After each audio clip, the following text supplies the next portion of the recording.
Hey guys, this is My Cool Leos, and this video is going to be about breeding leopard geckos. First shot, baby leopard geckos. That's what you're trying to get when you breed leopard geckos, baby leopard geckos. Different morphs, different patterns, etc. Right here you have a reverse striped, right there you have a normal. This little guy right here is a jungle bell, borderline bold stripe, but it's a jungle. And right there you have a Max Snow radar. Okay, that's what you're trying to get. Now, how do you get baby leopard geckos? Breeding leopard geckos is actually pretty easy, and that's part of the problem with breeding leopard geckos. It's pretty easy, but it's a big responsibility.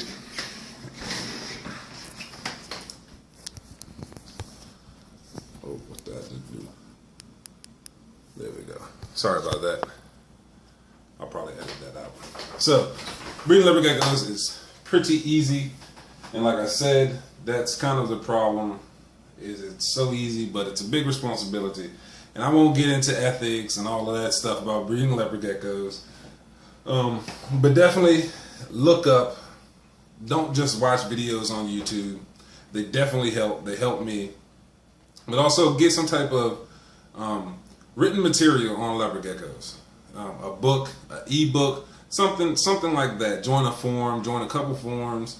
The more information you have on it, the better off you will be. I can guarantee you that. So with that, this video is going to be kind of a general thing of what you need and what it takes to kind of take care of your breeders and your babies. So first, starting off, you're going to need a male and female leopard gecko. Let me see, come here. Leopard geckos are not asexual, so you need both of them. So to start off, an example of a male leopard gecko.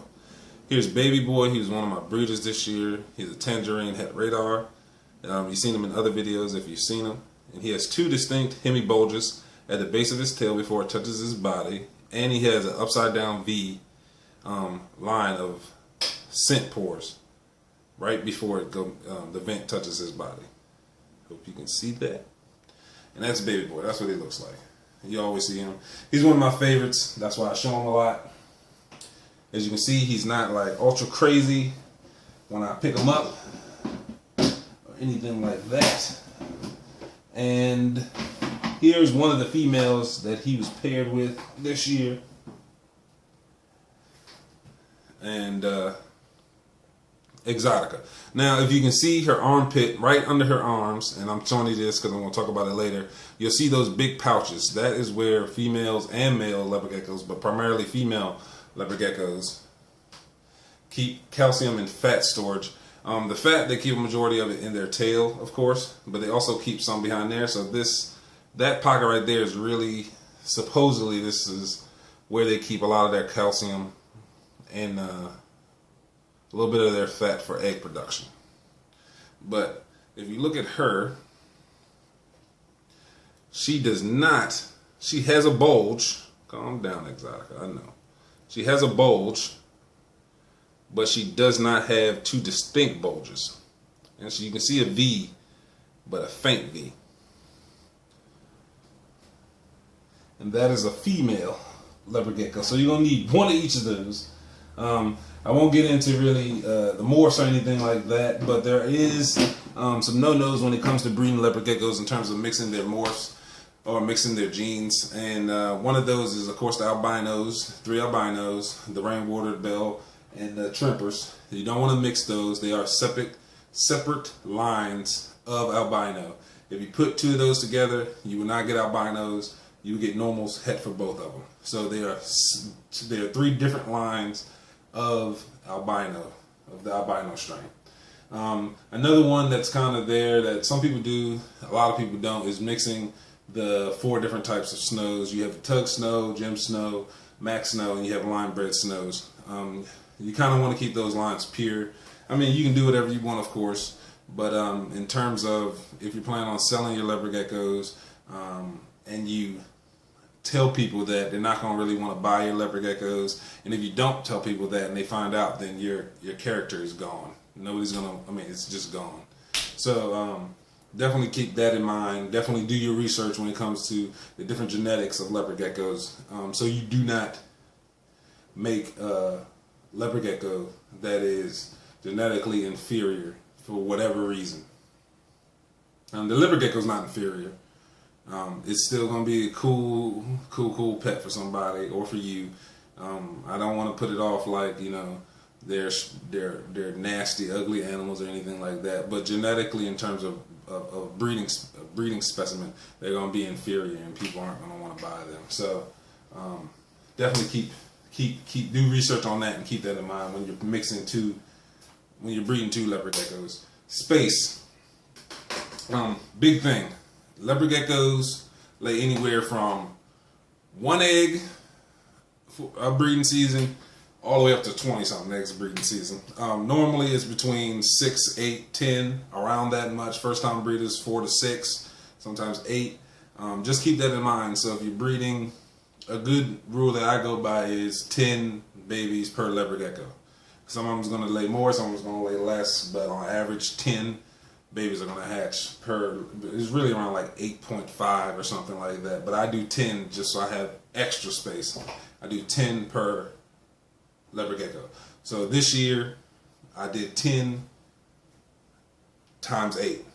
Okay, 80 babies is what I had room for. That's how many females I bred this year. It was 8. So definitely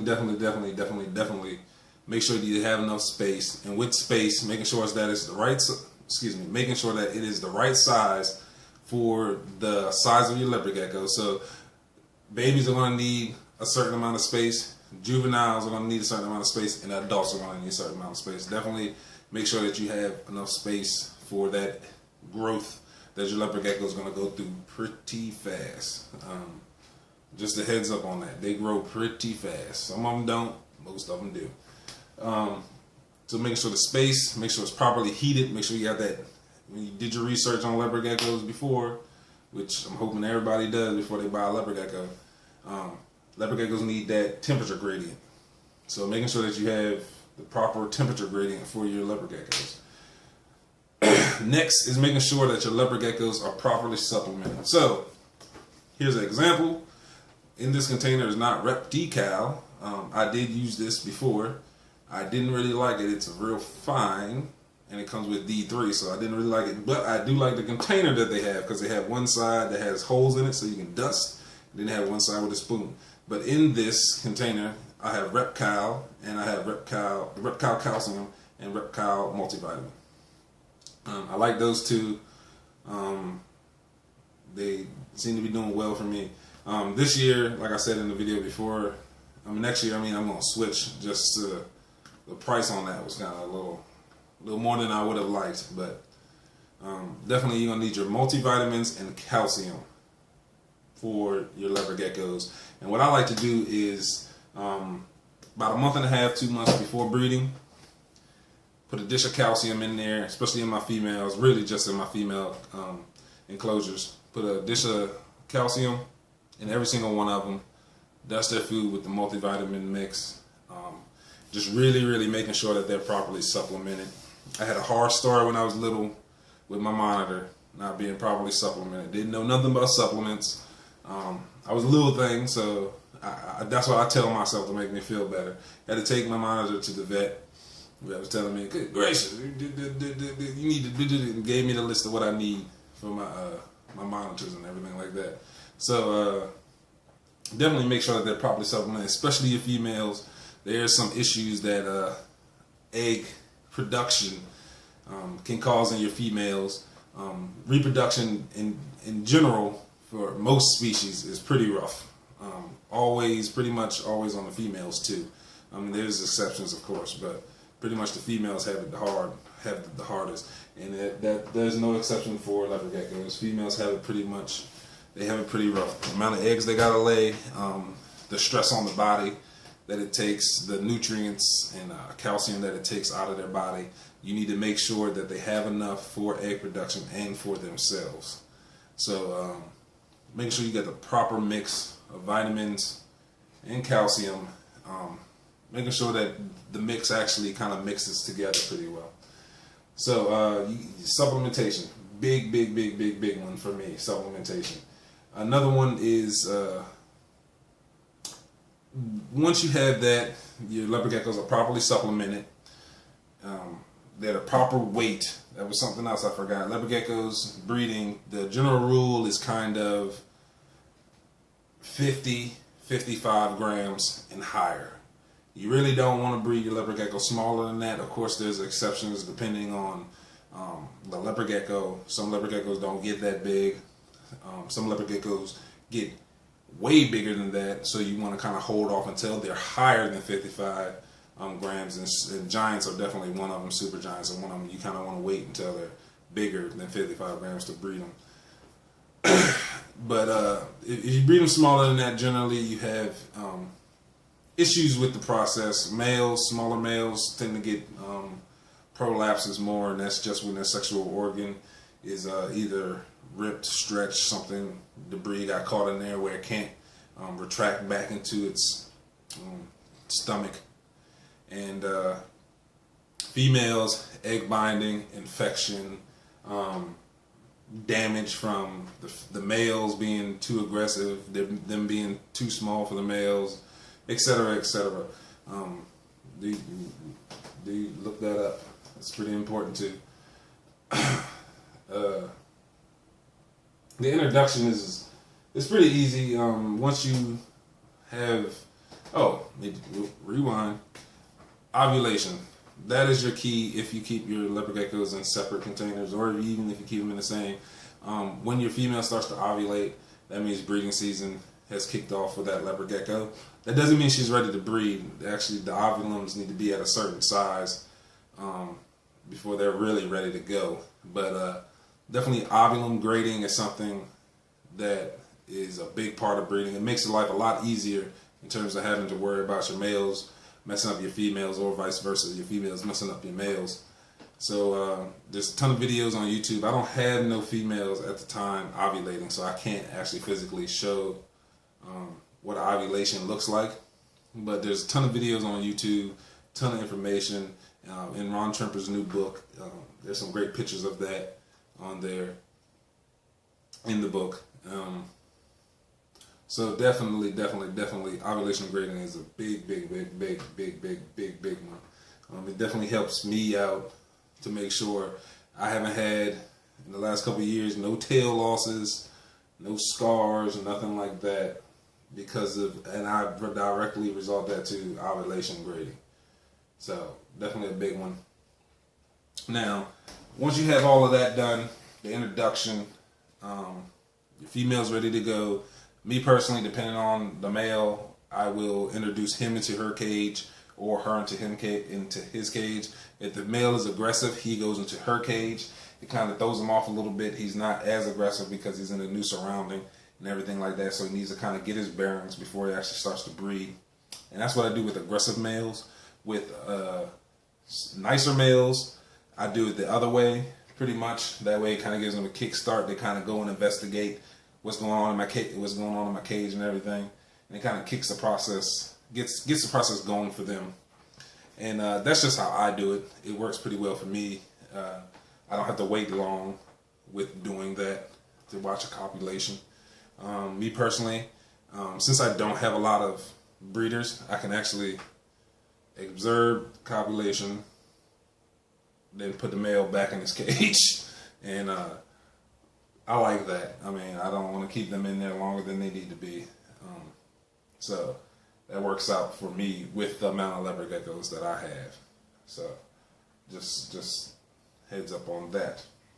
So now you need to make sure that your cage, that your female end is set up properly. And what I mean by set up properly, the way that I set it up is I have their lay box, which in this case is just a Glad Tupperware box with cocoa fiber in it. Dish of calcium, dish for their food, and their water dish.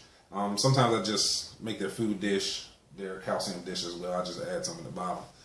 But pretty much, lay box, important. You do not want your female laying her eggs outside of a lay box. They will dry up if you don't get to them quick enough. Or inside of water dishes, they do that too. And pretty much they'll suck up the water and there'll be no space for the embryo to breathe and it will drown pretty much. So inside of the lay box, simple old lay box, Tupperware container, like I said, cocoa fiber, and I keep it moist. I do not keep it damp. You don't want to drown or oversaturate the eggs. And one way that you can tell whether you have the mix water to medium correct with the egg laying box is when you take the eggs out, if the shell seems translucent, if the shell seems translucent, then you have too much water in it. Of course, if it has dents in it, then you don't have enough water in it. So that's something that you kind of have to figure out as it goes along. But pretty much you want it to be damp all the way through the medium. Okay, and like I said, I have one of these in their containers. I have one of those in the containers. I have their food dish and calcium dish, or just food dish with calcium in it, and a water dish. Okay. Now you're gonna start getting your eggs. You're gonna need an egg box. Okay. Now with the egg box, what I like to set up, this is one that the two little babies I showed you earlier, they came out of this one. So your egg box, what I like to use is perlite. I like perlite medium size granules in those, just because I don't like that whole caking type appearance that you get with a finer medium. So I use perlite. I fill it up to about right there, 1.5 inches of perlite in the container. I poke a hole in the container with a thumbtack. And what I do is, once I have the container filled up, first of all, I zero out my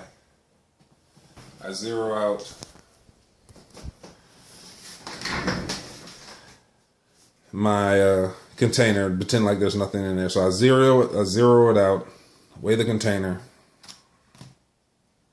Oh man, it's on the wrong, it's on ounces, milliliters. There we go. Zero it out.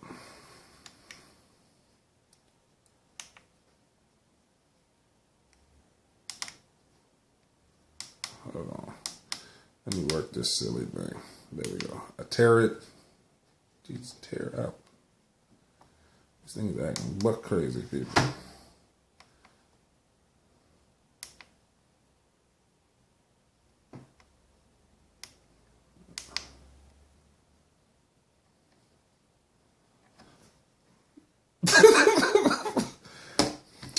Turn that off.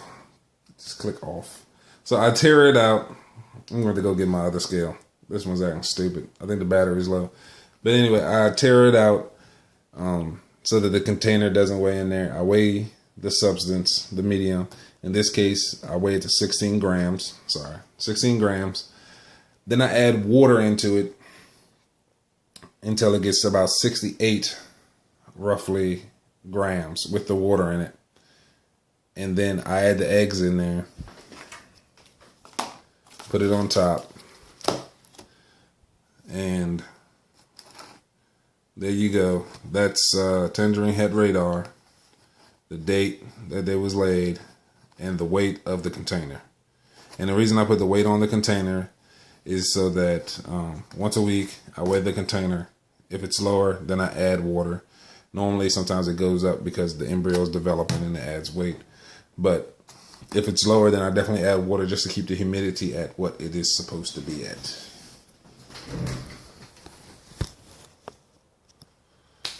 Okay, so you're going to need to buy some of these. And like I said, same thing with these. I can fit 4 eggs, or put 4 eggs into each of these.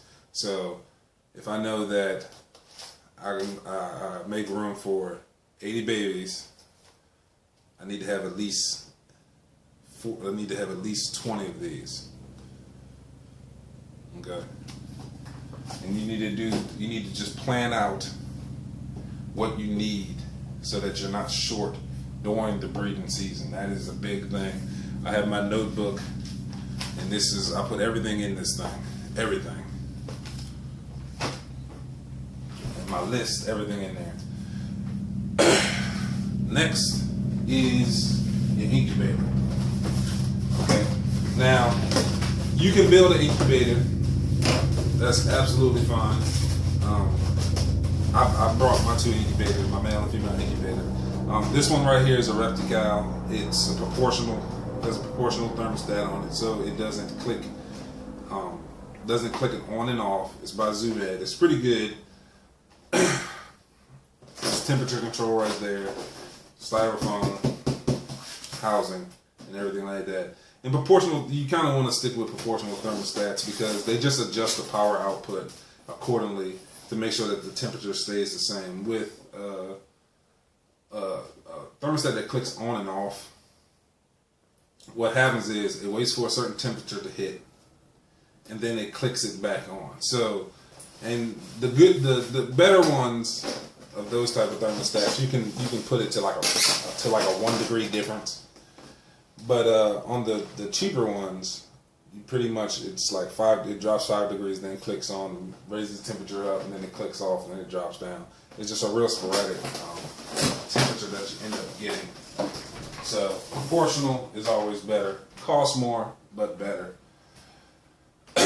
So with the incubation, you pretty much, for females, the low 80s, 80, 82. For a mixed bag of males and females, 85, 87. For males, 89 to 90. The males, they hatch earlier, 30 to 40 days. The mixed bag between 85 and 87, about 40 to 50 days. And 80 to 82, 60 to 80 days. And that's something that you can control with the incubation temperature. That's another cool thing about leopard geckos. They are temperature 6, so that's pretty cool. Now, setting up a baby enclosure. Let me grab y'all again. So, with the there you go, scream for me. I guess he don't want to scream now. So, these guys hatched yesterday. They're fresh out the egg. Putting through a lot of craziness right now, but they're real healthy babies. So with their setup, this is a 6-quart container that I put them in. I have their hide, nothing else. I may put a little water dish in there, but normally I don't put nothing else in there but their hide. Keep the tile moist pretty much at all times. Let it dry out once and again, just so that they're not always saturated in humidity. And with the babies, you're going to need to wait. You don't want to necessarily stick food straight in there. You're going to want to wait until they finish with their first shed, and that normally takes 3 to 7 days, roughly. And it'll be marked by green poop. You'll see green poop in the enclosure. Oh, they're freaking out. Green poop in the enclosure. And that's kind of the go-ahead to, it's ready, it's time to feed them. And with the feeding, I don't count out the worms or nothing like that. I just put worms in there. I feed them whenever they need food, pretty much. They run out, I put more mealworms in there, more dubias, whatever the case may be. Throw more in there and feed them until they're juveniles. And then when they're juveniles, like these two guys, I still feed them pretty much to their heart's content. But these two actually need to be put in separate. I normally keep my juveniles separate. They're not quite big enough. They still can fit into this container, but it's definitely, she's definitely getting close to being put into her own container. But after about third feeding, I start dusting every other feeding for my baby leopard geckos. All right, that's the general stuff, the general information about breeding leopard geckos. Rate, comment, and subscribe. Peace.